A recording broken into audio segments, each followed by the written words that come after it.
Today we are going on a tour to the capital of the Kingdom of Thailand, the city of Bangkok. The program of the excursion starts from the airport of Bangkok. It is preferable to get from Phuket to the capital by airplane, and the cost of the flight is not included in the cost of the excursion. The flight from Phuket to Bangkok takes 1 hour and 20 minutes. We recommend choosing an early departure so that the arrival time was somewhere around 9 in the morning. Upon arrival in the capital of the kingdom, we are met by a guide, and first we go to check into the hotel.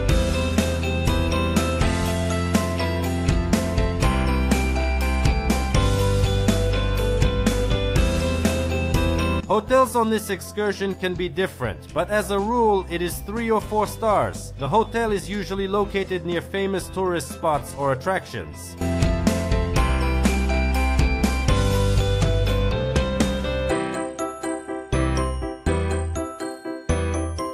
After a little rest after the flight, we leave for the excursion itself. The first point on our route today is the Royal Palace. It is possible to enter the territory of the palace complex only in closed clothes. If you do not have it with you, then right at the entrance you can rent a sarong or long pants. So, a tour. First we'll be to the temple, and then after that to the palace. Let's go this way, please. We go through the metal detector and get a small guide booklet with descriptions in English of all the buildings in the complex. It's Voruspisten. It's long. It's surrounded by temple territory, almost 500 meters. The Royal Palace is probably the most important attraction in Bangkok. Built in the second half of the 18th century, this complex includes the royal residence itself, with throne rooms, the royal library, and temples. The royal family has not lived here for a long time, but a few days a year ceremonies involving them are still held here.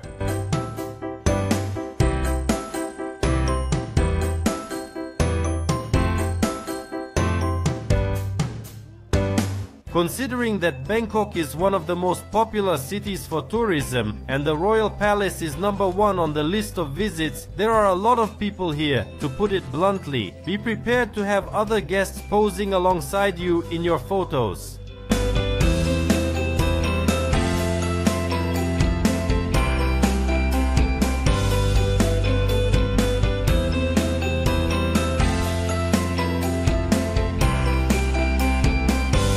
One of the popular attractions on the palace grounds is the Emerald Buddha Temple, which is Thailand's main Buddhist shrine. At the entrance to the temple is a large bowl of holy water and lotus flowers. You can sprinkle them on yourself for good luck and good fortune. Unfortunately, you cannot take pictures in the temple, but believe me, it is incredibly beautiful inside.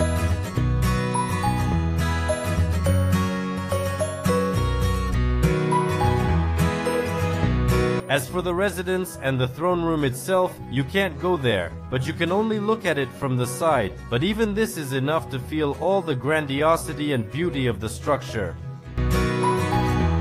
Or for example, you can carefully take a picture with a guard guarding the gate.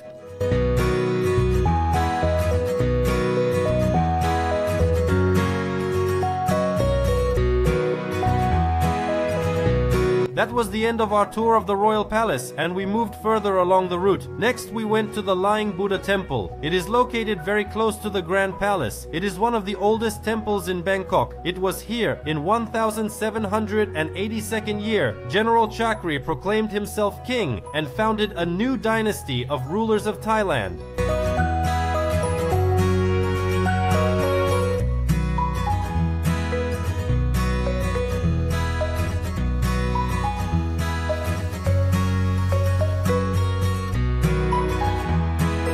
The main attraction of Wat Po Temple, which is the name of the Lying Buddha Temple, is a huge statue of the Lying Buddha himself, or to accurately translate from Thai, the Buddha waiting to reach Nirvana. At the entrance to the temple, you need to remove your shoes. For this purpose, you will be given special bags, because the removed shoes should not be visible, and in hands it is not allowed to hold.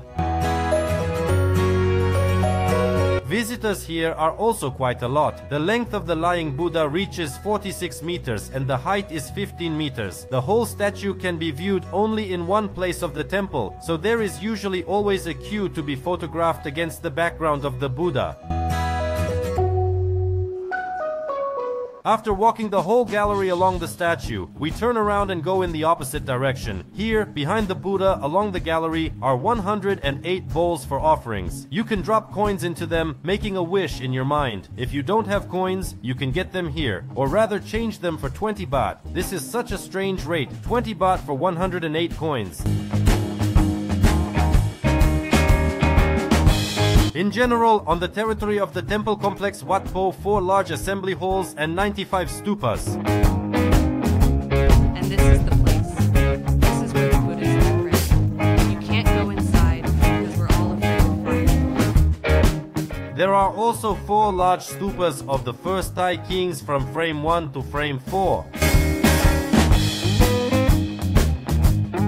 Wat Po Temple is also famous because legend has it that this is where the art of Thai massage originated. Nearby is a pavilion of folk medicine and a large gallery with 400 statues of Buddha.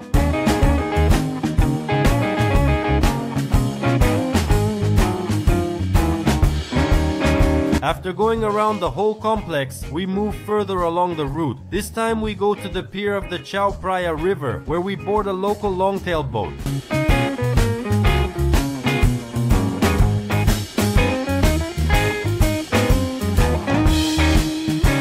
For the next 45 minutes, we are taken on a journey along the rivers and canals of Bangkok. After all, it is along the canals for which the capital of the kingdom has always been famous. You can see the very real Thailand.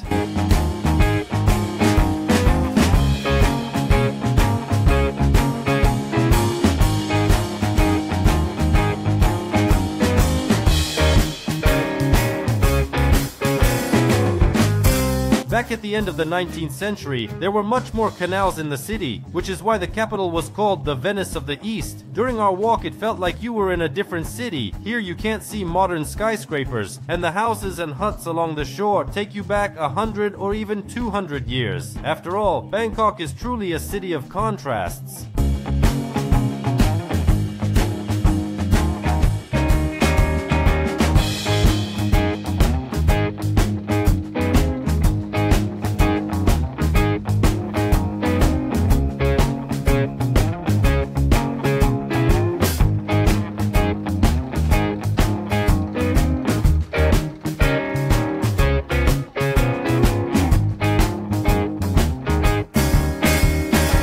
Then our excursion smoothly moves to the famous flower market, which, by the way, is located very close to the pier.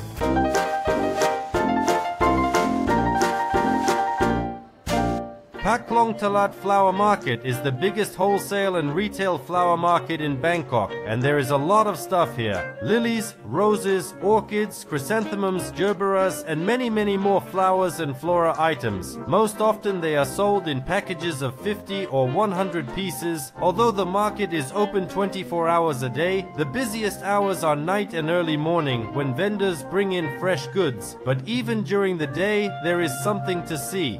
Connoisseurs of floral beauty and bright colors should visit this place.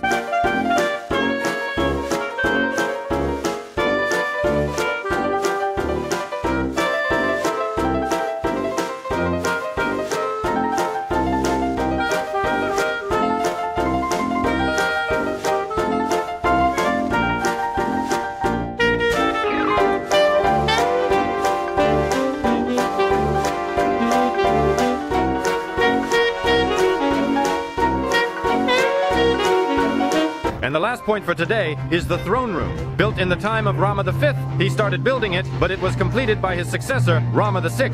The royal residence of Dusit consists of several buildings, including the Ananda Samakom throne hall and the Teak Palace. Inspired by his trip to Europe, King Rama V ordered the construction of such a luxurious building of the throne room in the European style. Well, the famous Teak Palace is the largest teak wood building in the world. Unfortunately, it is forbidden to take pictures there. All the equipment and unnecessary things must be handed over to the storage rooms, so we can't show how it looks like and what there is inside. And in principle, principle, that's it. The first one. Us.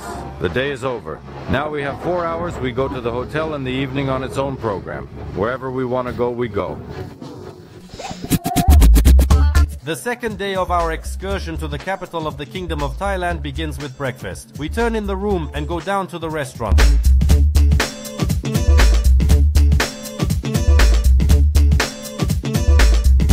It makes no sense to describe the buffet, so I will only say that the eyes were scattered, that's for sure.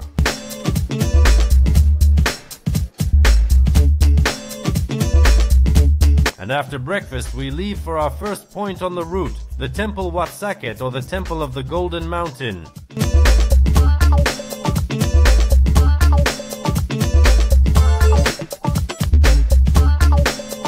The temple is located in the eastern part of Bangkok and dates back to the time of the Ayutthaya Kingdom.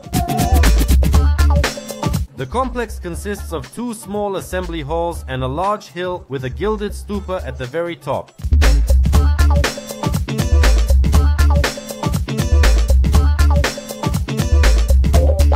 2 staircases lead up to the top, along which small waterfalls, small statuettes of birds and animals, and of course statues of Buddha are placed on the mountainside.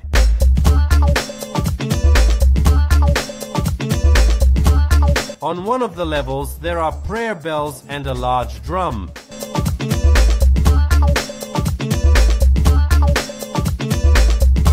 The mountain, or rather hill, is low, only 80 meters, so climbing it will not be a problem. By the way, the mountain represents one of the symbols of Buddhism, Mount Meru. At the very top there is a small temple room with statues of Buddha. Unfortunately, we could not climb to the top, to the big 18-meter stupa. It was closed for reconstruction.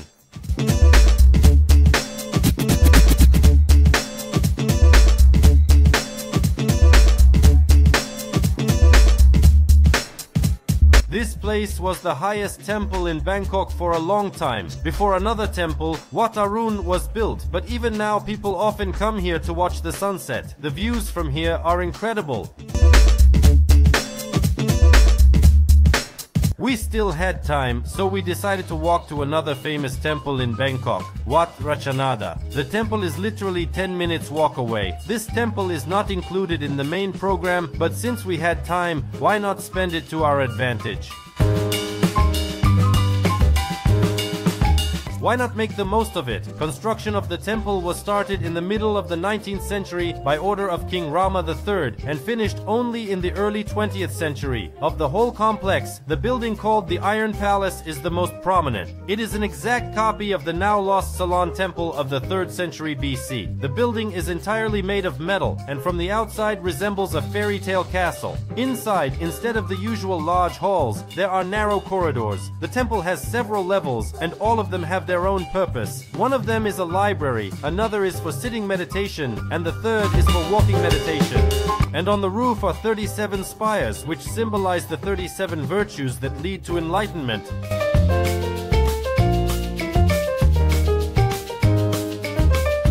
In addition to the Iron Palace, there are other buildings on the territory of the complex, but compared to the palace, they are more like ordinary temple halls for meetings.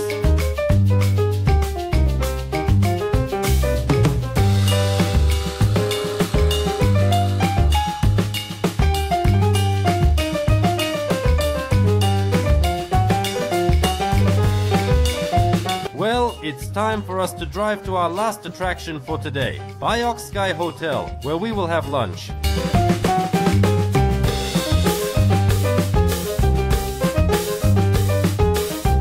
The Bangkok Sky Hotel, or Bangkok Sky Tower, as it is sometimes called, is the tallest building in Bangkok. Its height along with the spire is 309 meters. There are 2 observation decks. One of them, closed, is located on the 77th floor. Here, in addition to the panoramic window around the perimeter of the entire tower, there are also peculiar places for photography, as well as souvenir shops.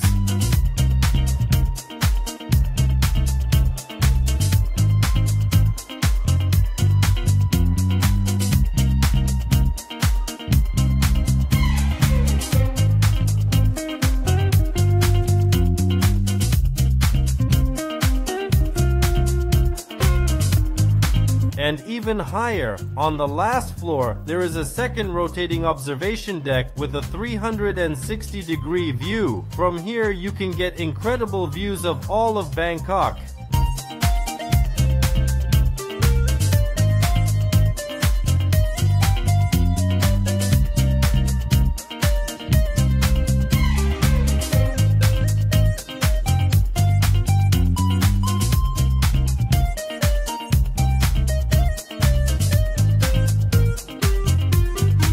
Now it's time for lunch. We go down a couple of floors, and in front of us is one of the highest restaurants in the world.